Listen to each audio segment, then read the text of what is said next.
Howdy, listeners, and welcome to Never Seen It. My name is Betsy, and with me, as always, is my partner. Partner. It's Trent. Howdy, partners.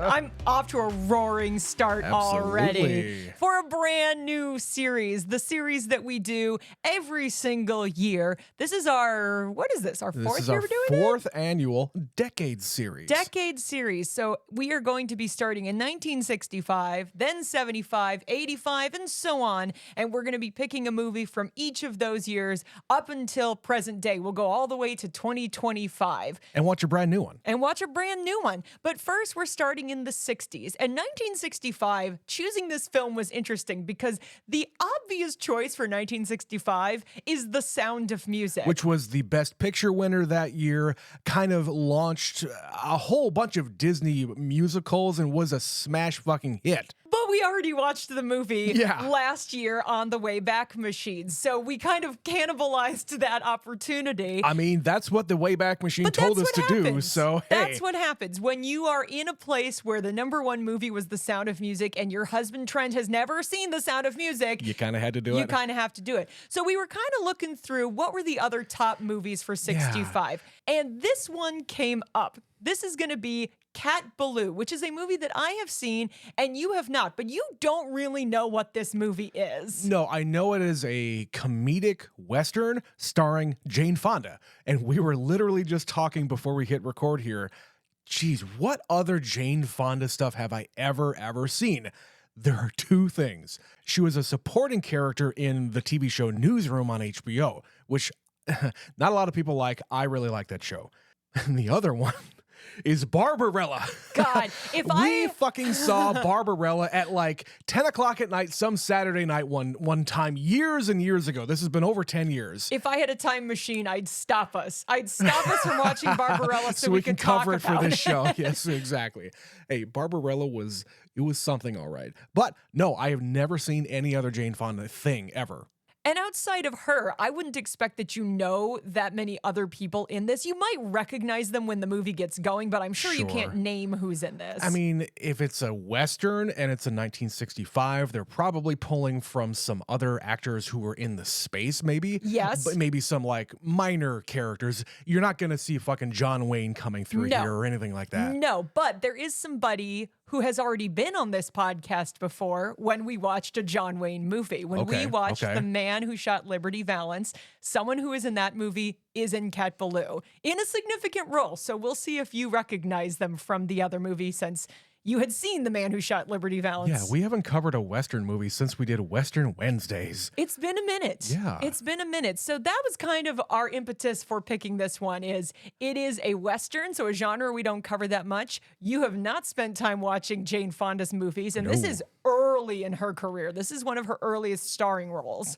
And this is just one from my childhood that like my parents had on the shelf. There were like the lower level shelves that we could grab from. And that was where all the Disney stuff was. Sure. Then there was the top shelf where it was all the movies more for my parents. But this was kind of in between. Like it technically was in the top shelf, but my parents had no problem with me watching this. So here's really the rub for me is that my dad loved watching all kinds of Westerns, but he was more in the John Wayne and Clint Eastwood kind of camp. I don't think I've ever seen my dad watch Cat Ballou. And if he did, I don't know, I'd probably have to ask him about it. But I think you're definitely going to have to ask him after we record this because I think it's one he probably has seen, but maybe not one he watched a lot in the way it was on in my house a lot. Sure. But since your knowledge about this one is fairly limited, we're just going to go and watch it. So we are going to see Cat Ballou, and then we will be right back.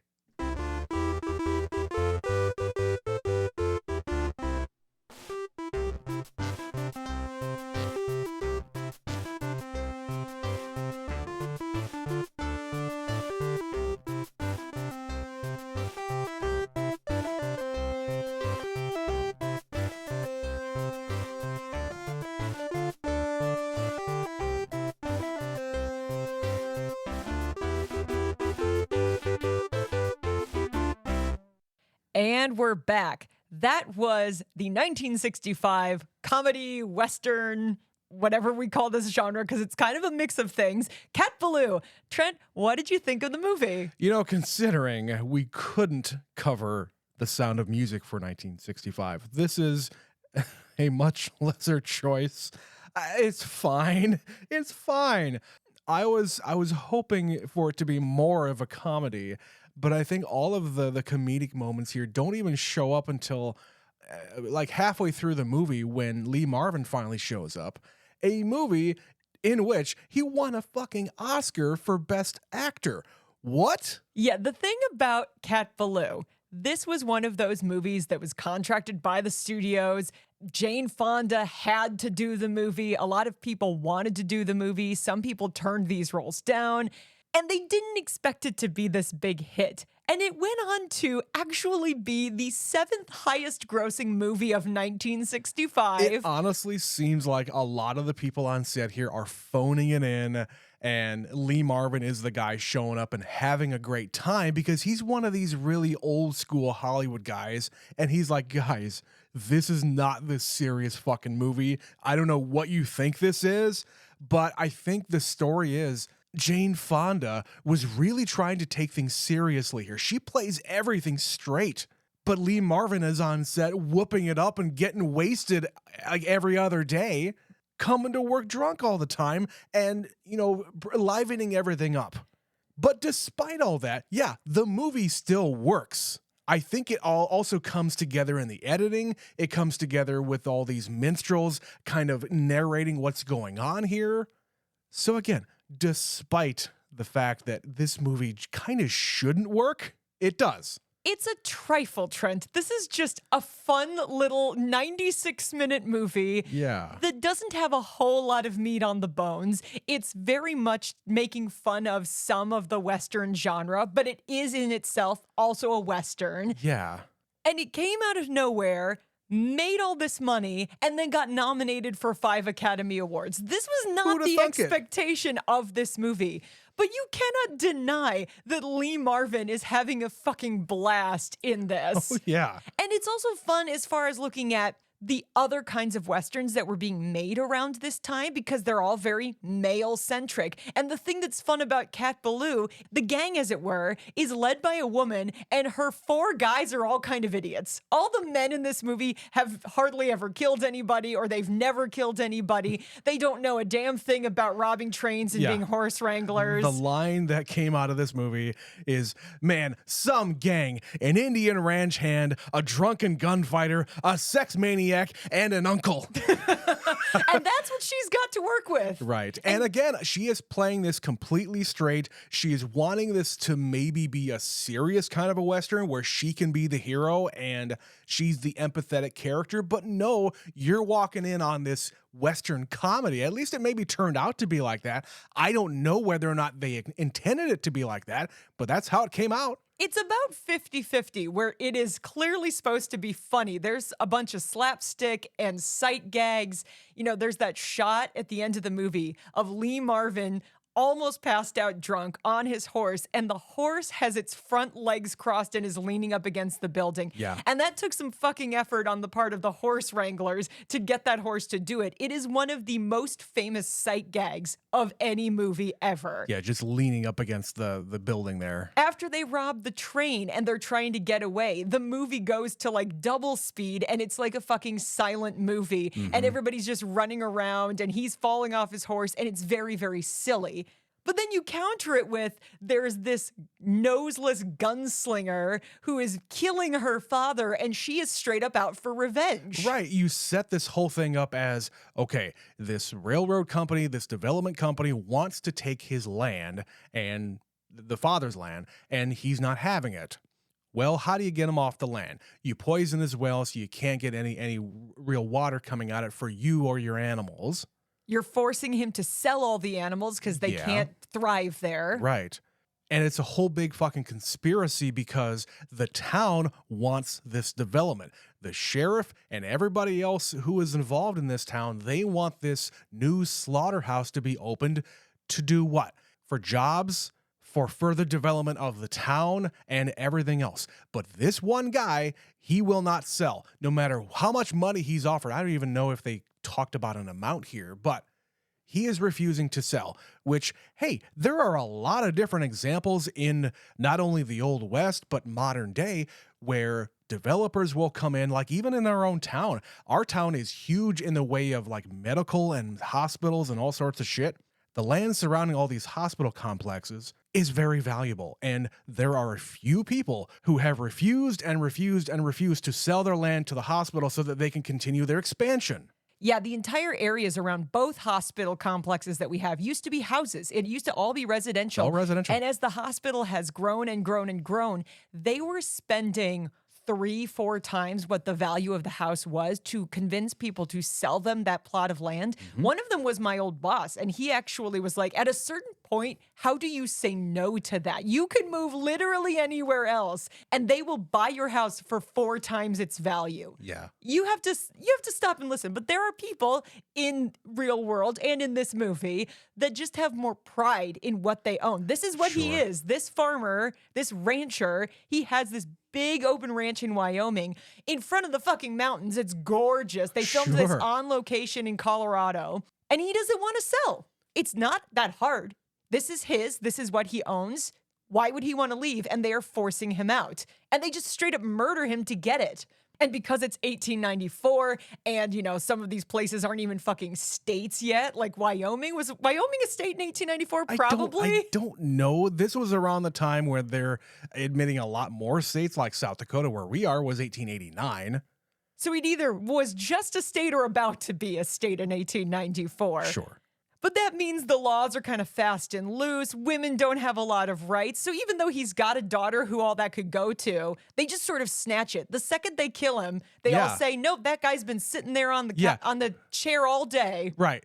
We've already dug a hole to plop him in. How about you just go about your business, and then we'll take over here as soon as you leave the property. Yeah, we're going to stick around to make sure you leave. Right. She even says, I don't even fucking want this place. Not without my dad. But I'm going to make you pay for what you've done. Yeah, and then she just kind of takes it upon herself to round up these guys that have just been hanging around her all the entire time to say, okay, let's do something. Well, what can we do? Well, I've been reading this pamphlet, this novel that Kid Shalene wrote however long ago. And she gets this idea, let's rob a train because we got payroll coming in because they have all these employees who are working on the railroad, working on whatever the development is. Putting up the slaughterhouse. Yeah. So clearly nobody there has direct deposit, so they have to bring cash in on a train. So let's rob the train. And it turns out it's like 50 grand on the train. And then what? Again, there's no fucking plan to any of this. She just wants to do it. And she wants them to suffer. She hits them where it hurts. Right. And because all these other guys are not going along with, hey, let's go after the businessman who is coming into town, she takes it upon herself to get all dolled up and try to seduce the guy. But then she pulls a gun on him to say, hey, no, you need to sign this confession to say, you are the one responsible for the murder of my father. You hired this guy to come and kill him. And again, then what? All that's going to do is do the exact thing that happens. It's going to stop the slaughterhouse from coming. It is going to stop the progress from happening in this town. And this town is going to hate you no matter what you do. You've already fucked us over by taking the payroll. Yeah. Now you've taken the guy who was going to, you know, maybe move forward. He could have still salvaged the project without that money. Maybe. But now he's dead. Nobody's coming here to develop this. And that's the thing. Developing the city is what matters most to these people. They live in fucking Wyoming, which in, 1894, one of the few places probably worse than where we live in South Dakota. Because they are in the middle of nowhere. So a development like that's a big deal. And so that's all they care about. The fact that this all plot, they fucking live for. This plot hinges around the economy and like dirty politicians, and basically. This woman is coming in there. She's this prim and proper gal who went to school. She's going to be a school teacher, but she's got it in her brain that I'm going to fuck up this whole deal. Because you screwed me over. Because, my father was murdered. Which, hey, I understand. This is also a revenge movie. It is honestly, this is more of a revenge Western than it is anything else. But then you also counter it with songs. There are songs in the movie. Yeah. And comedic slapstick moments throughout. We have Nat King Cole, who apparently died a few months prior to when the movie even came out. And Stubby K, who the only real thing that I know him from is the Roger Rabbit movie where he's playing Marvin Acme. And even in that, he's not singing and dancing or doing anything. He's just being a guy. But I assume that he's another one of these old Hollywood guys that has been around forever. And yeah, Stubby K was in the movie version of Guys and Dolls. So he has like the big musical number in that movie. Okay. So that's what he is kind of known for. And obviously Nat King Cole had a big music career. Sure. And you're right, this was the very last thing he made. So he had already died before the movie even came out. Mm-hmm. But yeah, you got these two guys singing the Ballad of Cat Ballou, and then they just periodically show up throughout the movie to tell us what's going on in musical form. And they will always be remembered as having a Oscar-nominated song during the year in which The Sound of Music was also in the theaters. Yeah. Also being nominated. So, yeah. Go figure. Yeah. Something else had to be nominated for Academy Awards. It wasn't all about The Sound of Music. It's just always interesting to go back and see what else there was. Sure. Because, like, you know maybe what won based on what was in the theaters at the time, but you don't remember, oh, yeah, Cat Ballou, that had some songs in it, too. it had actually a number of Oscar nominations and a win, but we're going to talk about that after we take a quick break for a word from our sponsor. What's the matter, Billy? You look bored just sitting there clicking that pen. Well, Becky, I've already listened to this week's episode of Never Seen It, and there's nothing left for me to do. Guess I'll just sit here and click this pen until next Sunday. Wait, Billy, what if I told you that the Never Seen It crew puts out 4 other shows every month?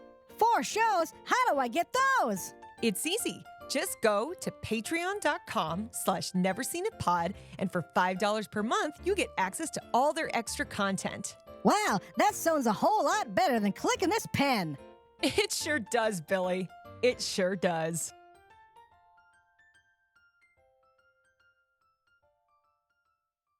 As I said, this movie kind of came out of nowhere and became this surprise hit, to the degree that it got nominated for 5 Academy Awards. So we'll just kind of go through some of these because I think they're actually very valid nominations, having just rewatched this movie. So the first nomination it had was Best Music. And I actually think the score throughout is really fun because they have those like jarring moments, like whenever the Tim Strawn character, the guy with the nose, shows up on screen, or anybody mentions him, there's this like devious bad guy kind of thing that happens in the music where it goes dun dun dun and everybody reacts appropriately. So it's kind of playing up the campiness of that character. And then there's like a montage where Kid Shalene is pulling his shit together and transforming into the Kid Shalene he used to be. Yeah, we have kind of a training montage here without it being a training montage because you can't have that before Rocky. But there's these like cute little music cues where he's like lathering his face and you hear the drums go. There's also like a washboard thing when he's shaving his face. Yeah. Yeah. It's cute and it adds a little bit of extra character to something that honestly, it just feels like they're padding the movie with this sequence because it kind of goes on for a long time. It's a short movie. If you didn't have this stuff, it would be like 70 minutes long. Like we also have the dance sequence it was the barn dance after she comes home. And we have some kind of an impressive just filmmaking here where everybody is choreographed, everybody's dancing around, and these shots go on for a very, very long time. There's no cuts here. It's a very long take as she is dancing around the floor, and it's like, oh, Clay is here. Oh, Jed is here. Oh, all these other people are here. And she's just moving back and forth the length of the room. Yeah, and obviously all of the dialogue is put in after the fact. They're not actually recording it on the day. So they're cheating a little bit here by not having it on set there. But still, you're choreographing all of these people in this very small space, and it goes on for a very long time. So yes, it's very impressive. And that's another one of the Oscar nominations this movie received was for film editing. I made the comment at the end of the movie where she is in the prison and the sheriff comes to get her and she is behind the camera, but there's a mirror on the wall next to the sheriff so you can see her. And after they take her outside, she's going to be hung. They have the noose hanging from Yeah. the gallows. She and the other guy with her are framed through the noose hole as she's going up to the gallows, and And they keep tracking all the way up Yeah. through that noose. yeah, they're tracking her as she's even going up and up and up the stairs. So yeah, that's another very impressive thing.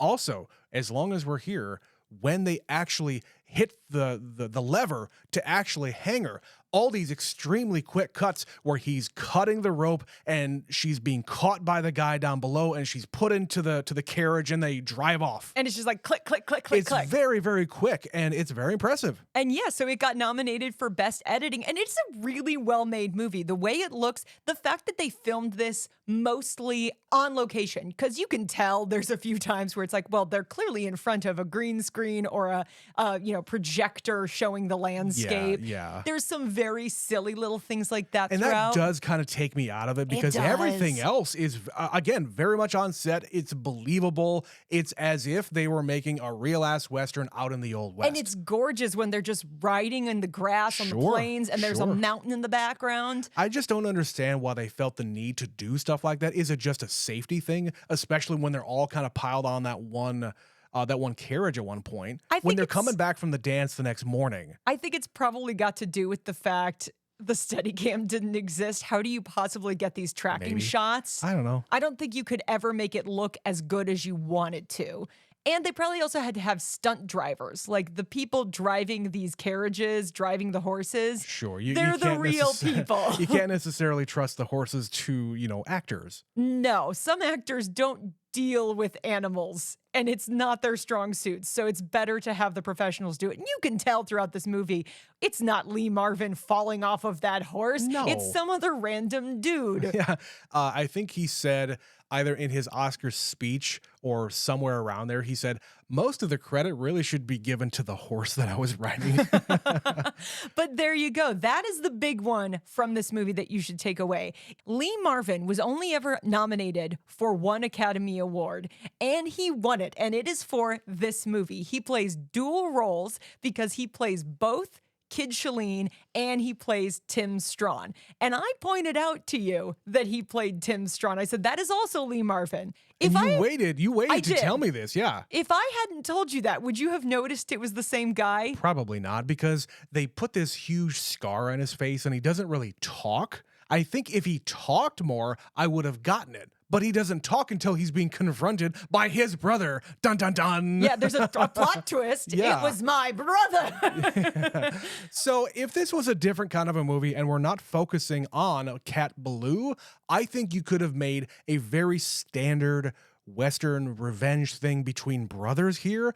But because we have the extra element of Cat Ballou being this precocious woman and she's the one running the entire show, but then Shalene is also this drunk who is trying to get his act together and does all this other stuff. So the storytelling here is a little convoluted.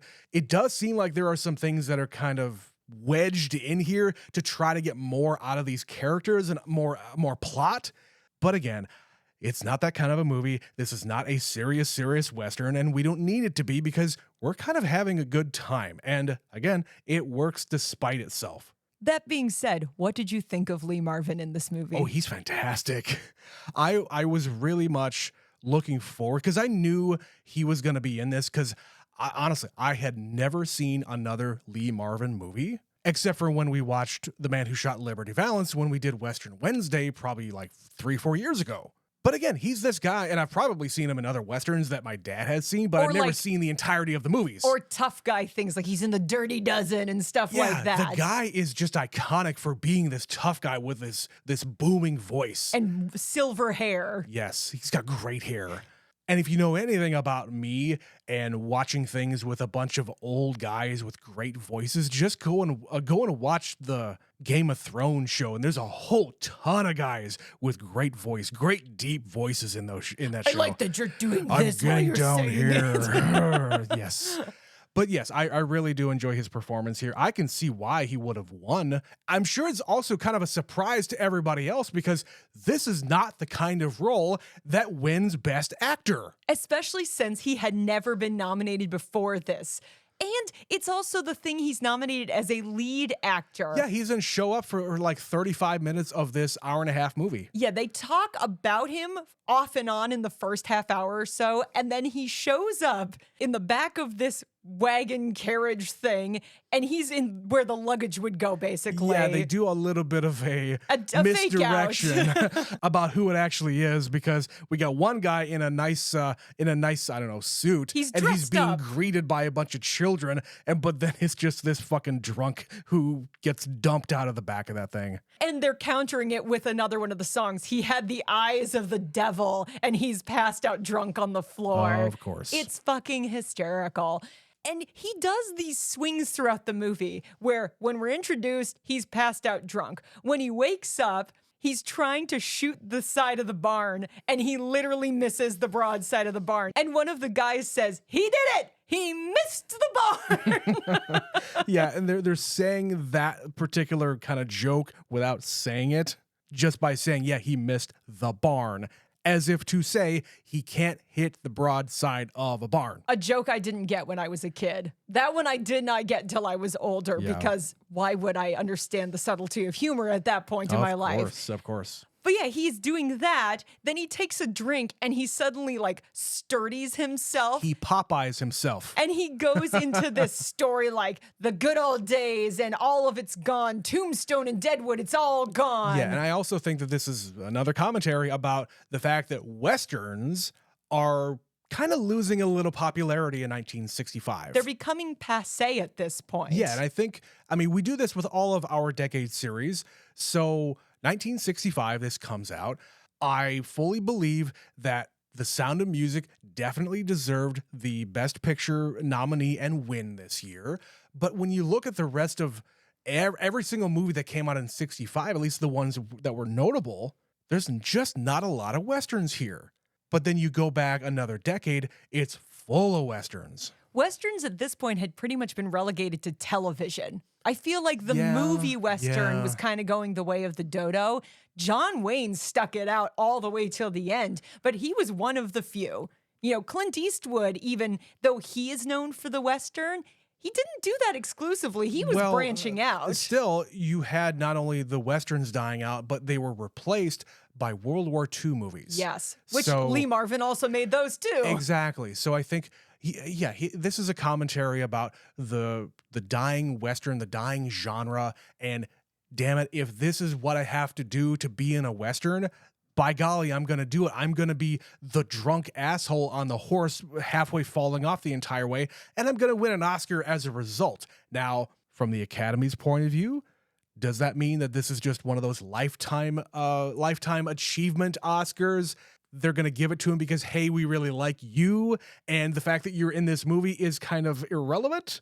I don't know. No, because he actually wasn't that famous before this movie. He made this and one other movie in 1965 that both had kind of smash success and suddenly launched him to the next level. The Dirty Dozen doesn't come out for a couple of years after this. He had been kind of doing TV. He had made some movies, but it was this movie that really made him a superstar. All right, then I stand corrected. And then, of course, the other person in this, Jane Fonda, she's also barely starred in a movie at this point. Yeah, she's only been working here for a few years. And she's still in that camp of, oh, well, you're only doing this because your dad's famous. Sure, she was kind of the original Nepo baby back in the day. Back in the day, we didn't use that word, but they were everywhere. Not. They were everywhere and nobody cared. If you had the talent, no one ever cared about that. But this is, when you look at her filmography, only like the second maybe movie she led where she was the star. She is the lead. And, you know, this is a couple of years, I think, before she made Barbarella, which is an absolutely batshit movie. I think that came out in 68, so yeah. But I seem to recall, Trent, when we watched Barbarella, you had some thoughts and feelings about Jane Fonda in that movie. So what did you think about her in this one? I really could tell you what my thoughts were about Barbarella. We haven't seen that movie for over a decade. And of course, in preparation for this, I decided, you know what? I need to get a copy of Barbarella because for whatever time that I decide that I want to watch the movie again, it's going to be right there. But I'm kind of having a hard time thinking of what I thought about her Oh, because I know. there's so many other things that I could say. No, Trent, What? I will tell you. I will Okay. tell you what you thought. Okay. You were very adamant that Jane Fonda was a babe. That Well, was yes. what, that Well, was what you yes. were going on about. Well, Was of course, it's Barbarella. What do you expect? I don't remember what you said about her performance. I don't think that mattered because the movie is ridiculous. It was ridiculous, but this movie is not ridiculous. But I think she is playing it a little bit too seriously. Now, whether or not that works for the character or not, I can't really say for sure. I've only seen the movie once. I'm most curious about your history with this movie, Betsy, because you've said you have seen Cat Ballou many, many times. It was on your short list of movies that you watched when you were a kid a lot. Like, why this one? Why would you say that this was one of your favorite kind of old-timey movies? It made me laugh. Honestly, I think what it boils down to is What made you laugh about it, though? the quirkiness, all of the things that you're struggling with. Like, is it a comedy? Is it a drama? Is it a Western? Is it a musical? Like, what is this movie? Just the silly nature It's of just this silly. prim and proper lady being Yes. in the Old West and kind of hamming it up with these boys. Yes, she is the smart one of all of these idiot boys. That's kind of what it boils down to. Maybe I didn't articulate that when I was a kid. I didn't understand that that was why, she was the boss, where all these guys are kind of a bunch of buffoons. There was probably some subliminal element of that because I thought she was cool and she's, riding a horse and wearing a gun and wearing a cool hat. And, Yeah. I I mean, just it works being for Jane me. Fonda. It works for me because, Jane Fonda. And all the men are fawning all over her. Come on. Right. And at some point here, they're even all fighting over her when she's escaping to go and seduce the businessman.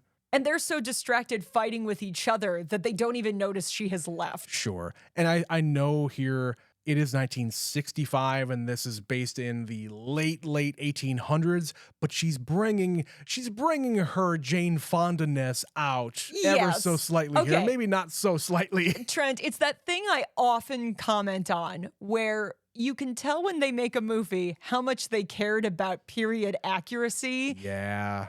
No one looked like Jane Fonda in 1894. Hell Her no. hair is wrong. She's wearing giant fake eyelashes. She is a fox in this movie too, because Oh, yeah. this is primo Jane Fonda time. It doesn't make any sense, but in this movie, I don't care because none of the movie makes any sense if you think too hard about it. And that's my problem right now is You're because thinking too hard about I have it. to think too hard about it because that's what we're doing here. But if I'm just watching this movie just by myself with you, yeah, I'm going to have a better time than if I'm sitting down to watch it for our show or any show. Okay, well, speaking of having a good time, I have to tell you this story. There is a moment in this movie where Kid Shalene has gone to town and he shot Tim Strawn, and now the whole town is coming to get them in Hole in the Wall. Yeah. And Clay comes in and he's panicked and he's like, they're coming. The Swedes from Dakota and the Poles from Chicago and all these big muscly men. And he tells Cat, we have to leave. Let's go to St. Louis. And then he says, not St. Louis, how about Sioux Falls? And of course, we have mentioned many times, we live in South Dakota. Yeah. And growing up as a kid, Sioux Falls was a place that was not that far from me. He You doesn't knew the town Yes, name, yeah. he doesn't give it context, but there is only one Sioux Falls, and it is course. in South Dakota. Of course. And I'll say this, having lived in South Dakota my entire life, I can tell from experience, anytime any kind of national thing, national media, national news, A TV show, a show, story. movie, whatever, if they can mention something about South Dakota, it doesn't matter what it is, but if we can be mentioned in something that people see and know about, it makes us so happy. And your I ears- can't explain why. Your ears perk up. Like, I had to look over at you to make sure you were Yeah. paying attention, and your eyes kind of went wide. Which is the same kind of thing every time we mention the movie Armageddon, talking about Michael Clark Duncan being the only black man on a Harley in Kadoka, South Dakota. Kadoka, South Dakota is a fucking nothing town. It is something off of the interstate. There's nothing there. There's nobody there. But just the fact that they say a town in our state makes us happy. I can't explain it. Well, speaking of this making people happy, My dad has told me that he saw Cat Ballou in the theater when he was a kid. So this movie came out when he was about 11 years old. Okay. And I don't know exactly how old, if he saw it the first run or, the way movie theaters would bring him around once in a while, if he was maybe 12, 13. But he also grew up around here. He lived in Minnesota. Yeah, but he lived over the border. He's very close also to Sioux Falls. He saw Cat Ballou in the theater, and when they said, "How about Sioux Falls?" the whole room cheered because everybody's like, "That's us!" Basically, I know that place. We know that place. But yeah, he's told me that story where they just burst out into applause because nobody ever talks about our state. And when you think about it in the context of the movie, you're like, why would you go there? But if you know a little history about the area, it was kind of the Wild West still here for a lot longer than any place else. As you touched on, South Dakota was only barely a state in 1894.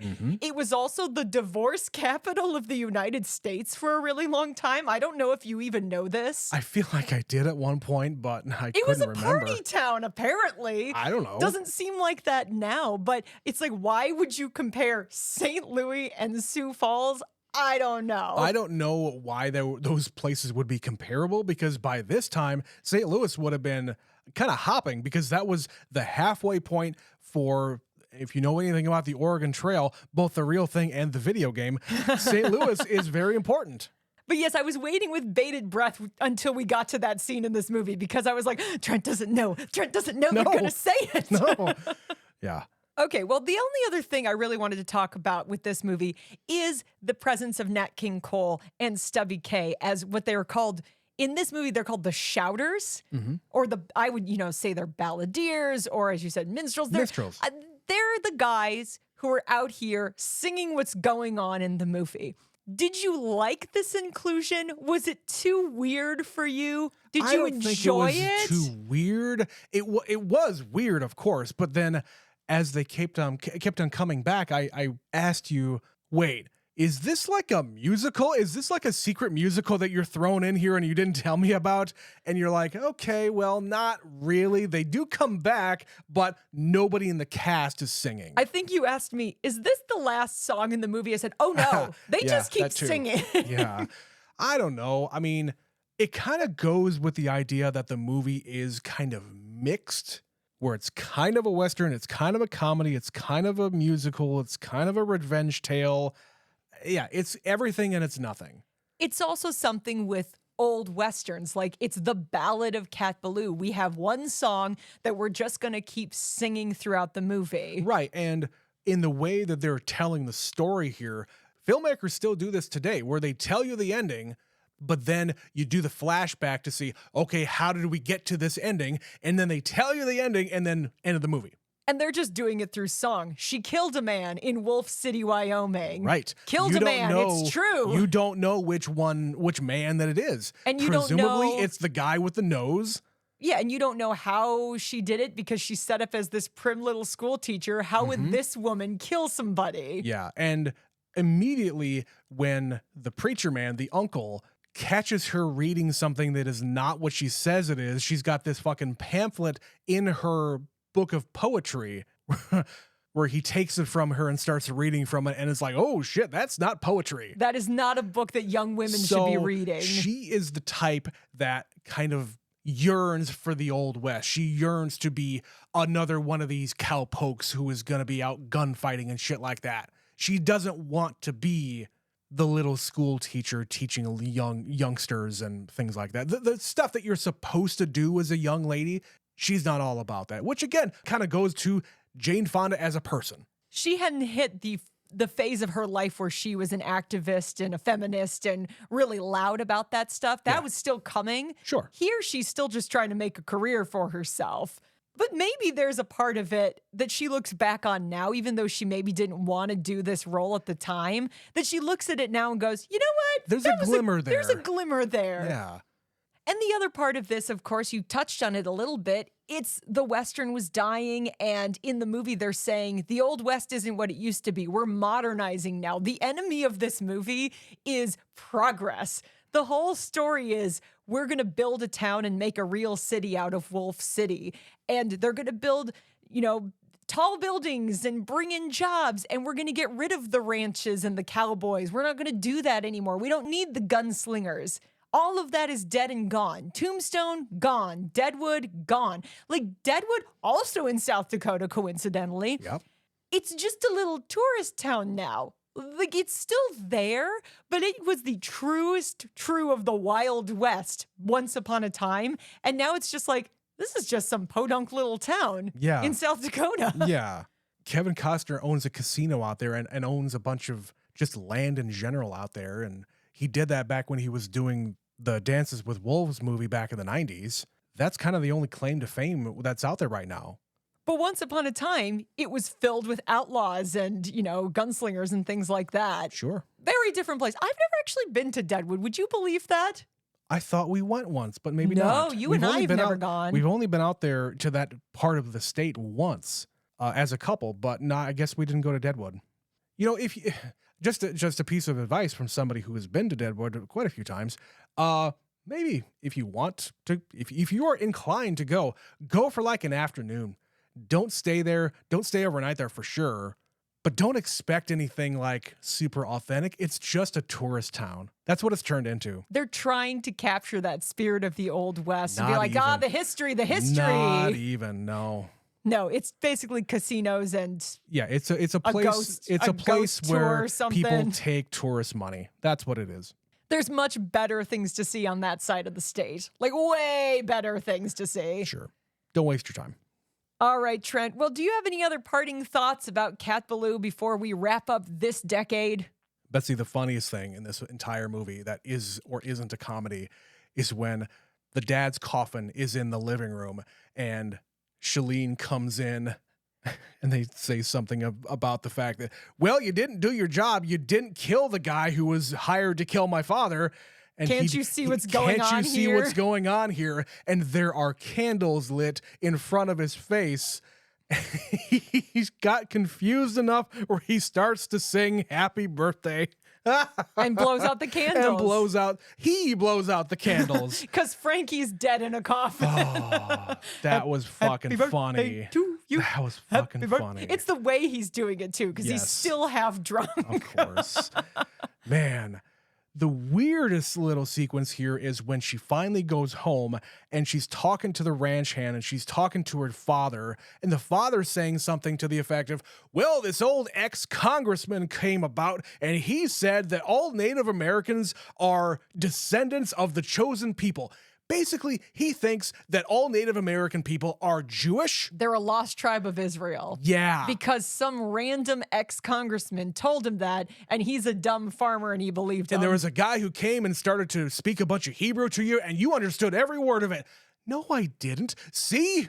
He's stubborn. That was fucking weird. Why did that need to be there? Because it demonstrates that her dad is kind of dumb. Is off his fucking rocker? He's a little bit dumb. He's a well-meaning guy, but he's kind of dumb. He's really dumb.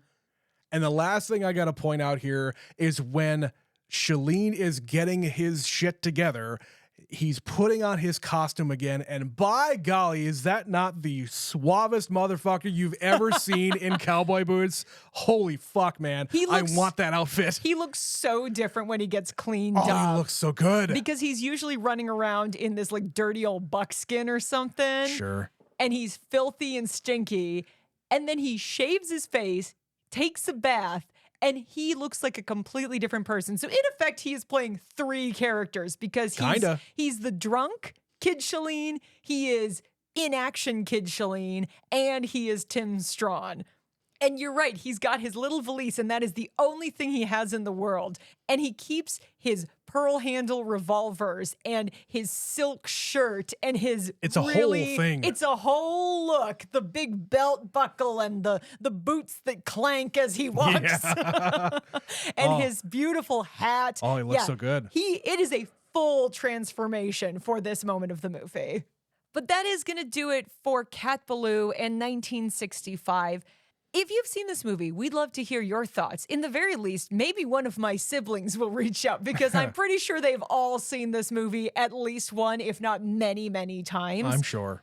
you can send your thoughts to neverseenitpod@gmail.com. If you're interested in hearing more about 1965, you could go over to patreon.com/neverseenitpod, where you can listen to Trent's thoughts about The Sound of Music because it was the first time he ever watched it. Yeah, I really enjoyed doing that episode. You'll have to go and listen to that episode on Patreon to get my full thoughts on The Sound of Music. Suffice it to say, it is a very different movie. That address again, patreon.com/neverseenitpod. We've got a number of shows over there that you can check out.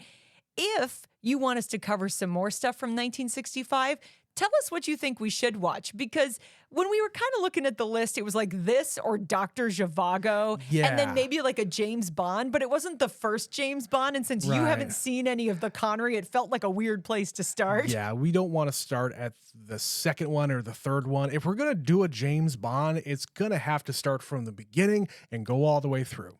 But tell us what you'd like to hear, because we've got lots of space for lots of movies, and we don't spend a whole lot of time in the 1960s. Not unless the Wayback Machine sends us there, or we are forcing ourselves to do so. Or we're doing this series every year that we do. Right. You can also find us on all of the social media pages. Follow us on there. You can send us a message on any of those. All the links are in the podcast description. You know what? We haven't said this in a while. Go rate us. Go rate us 5 stars. Write us a review. Say nice things about us. Boost our confidence a little bit. We're shallow people and we need positive reinforcement. Tell us you love us. I'm going to give one more plug here. At the time that this episode is going to be dropping, we're just a few days out from an appearance that we're going to be doing on the Revisionist Almanac. So on Friday, June 6th, you can go to that podcast. Again, it's the Revisionist Almanac, where Trent and I were guests, and we're going to be talking about all things Oscars for the year 1976. So not just Oscars, it's a whole lot of movies that maybe didn't get nominated for Oscars that year. If you're not familiar with the show, we basically got to watch a whole ton of movies from the year and say what we would have nominated for Best Picture, Best Director, and all 4 acting categories. It was really, really fun, so you should definitely go and check that out, especially because 1976 is a heck of a year for movies. Kind of a big year for movies, yes. But for our next episode of Never Seen It, we're not going quite so far as 1976. We're going to be just 1 year ahead of that in 1975, where we are going to be watching yet another movie that I have seen that will be new for my darling husband, Trent. Betsy, this is going to be an extension of our Big Movie May 1970s edition, because this one is a big one. Guys, we're going to be covering Jaws. Just in time for its 50th anniversary, we're finally going to get Trent to sit down and watch Jaws. It's going to be... I bought a fucking 4K disc of this thing in preparation for this. I know I'm going to love it because, hey, how couldn't I? It's going to be Shark Week here on the pod. So come back next week for Jaws. Until that time, we thank you for listening. My name is Betsy. My name is Trent. And this has been Never Seen It. Thanks, Bye-bye. guys.